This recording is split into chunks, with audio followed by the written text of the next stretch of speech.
दोस्तों, जैसा कि आप सभी को मालूम है कि जब हम सब गहरी नींद में होते हैं तो हम सब स्वप्न देखते हैं और स्वप्न में कुछ भी देख सकते हैं। कहीं के भी दृश्य हमें स्वप्न में दिखाई देते हैं। कभी कभी तो बड़े भयानक स्वप्न हम सबको दिखाई देते हैं। कभी शुभ तो कभी अशुभ स्वप्न हमें दिखते हैं।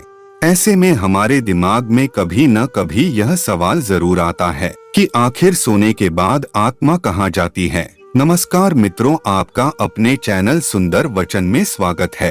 तो चलिए शुरू करते हैं आज का वीडियो। दोस्तों, गीता में भगवान श्री कृष्ण ने अर्जुन को उपदेश देते हुए कहते हैं कि इस आत्मा को न तो शस्त्र काट सकते हैं, न ही इसे अग्नि जला सकती है, न ही इसे जल गला सकती है और न ही इसे वायु सुखा सकती है।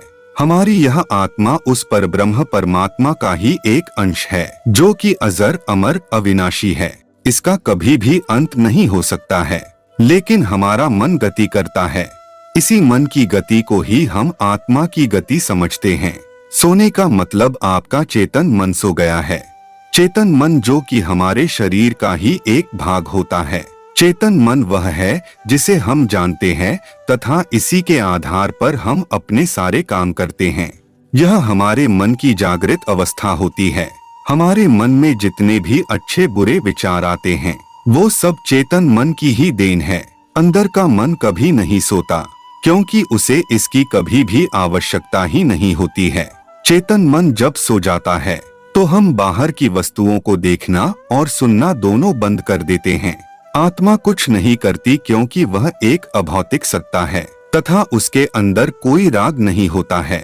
जब हम निर्गुण की बात करते हैं तो वह आत्मा ही होती है।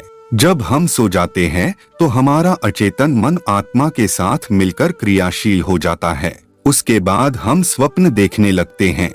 इसी वजह से हमें लगता है कि सोने के बाद हमारी यह आत्मा कही जाती है।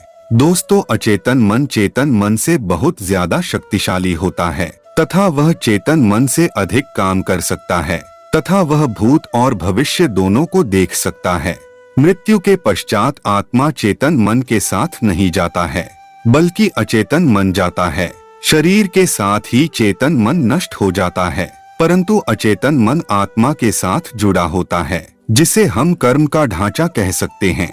अचेतन मन एक सूचनाओं के ढेर जैसा होता है और सोने के बाद आत्मा अचेतन मन से जुड़ जाती है। इसलिए सोने को दूसरी मृत्यु का भी नाम दिया गया है, क्योंकि जब कोई मनुष्य गहरी नींद में होता है तो उसे बिल्कुल भी होश नहीं होता है। सोने के बाद आपका अचेतन मन आपकी आत्मा के साथ मिलकर भविष्य में चला जाता है तथा वह भविष्य को भी देख सकता है। जब हमारा अचेतन मन भविष्य के अंदर जा चुका होता है तब स्वप्न के माध्यम से हमें भविष्य की कुछ झलक दिखाई देती है।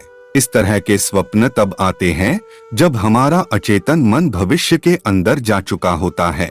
अगर यह वीडियो आपको अच्छा लगा तो एक लाइक कर दें और चैनल को सब्सक्राइब कर दें। मिलते हैं किसी अन्य वीडियो में, तब तक के लिए जय श्री कृष्णा।